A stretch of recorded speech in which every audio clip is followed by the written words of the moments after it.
ഇത് script writer Nizam Rawther. അദ്ദേഹം March 6 മരിച്ചുപോയി. അദ്ദേഹത്തിന്റെ ഒരു ഭാരത സർക്കാർ ഉൽപ്പന്നം എന്ന സിനിമ റിലീസ് ചെയ്യുന്നതിന് 2 ദിവസം മുമ്പ് അദ്ദേഹത്തിന്റെ സിനിമയിൽ നിന്ന് സെൻസർ ബോർഡ് ഭാരതം എന്ന് കട്ട് ചെയ്തിട്ട് ഇങ്ങനെയാക്കിയിരുന്നു. അതിനെക്കുറിച്ച് ഞങ്ങളൊരു ഇന്റർവ്യൂവിൽ സംസാരിക്കുകയും ചെയ്തു. ഭാരത സർക്കാർ ഉൽപ്പന്നം എന്ന് പറഞ്ഞ സിനിമ ഒരു സർക്കാർ ഉൽപ്പന്നം ഭാരത വെട്ടി സെൻസർ ബോർഡ് ഇങ്ങനെയൊരു കാര്യം ഇന്റർവ്യൂവിൽ പറഞ്ഞത് ചിലർക്ക് ഇഷ്ടപ്പെട്ടില്ല.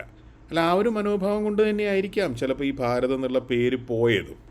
ഇന്ത്യ സ്വന്തം തറവാട്ട് സ്വത്താന്ന് പറഞ്ഞ് നടക്കുന്ന കുറച്ച് ആളുകളുണ്ടല്ലോ, അവർക്ക് അത് പറഞ്ഞ് ഭരണത്തിലെത്തണം, കക്കണം, അധികാരം ഉറപ്പിക്കണം, ഇത്രയേ ഉള്ളൂ. അല്ലാതെ രാജ്യത്തോട് അവർക്ക് എന്തെങ്കിലും സ്നേഹമുള്ളതായിട്ട് അവരുടെ ചരിത്രത്തിലേ ഇല്ല. അവരിൽ ചിലര് നിസാം റാവുത്തറിന്റെ മരണം ആഘോഷിക്കുകയായിരുന്നു. ഫേസ്ബുക്കിലൊക്കെ ഇവരൊക്കെ ഇടുന്ന പല കമന്റുകളും അതിനുള്ള ലൈക്കുകളൊക്കെ കാണണം. ഇവരുടെയൊക്കെ ദുഷ്യ താല്പര്യങ്ങൾ എന്തൊക്കെയായാലും നിസാം റാവുത്തറുടെ അവസാനത്തെ സിനിമ തിയേറ്ററിൽ ഗംഭീരമായിട്ട് ഓടുകയാണ്.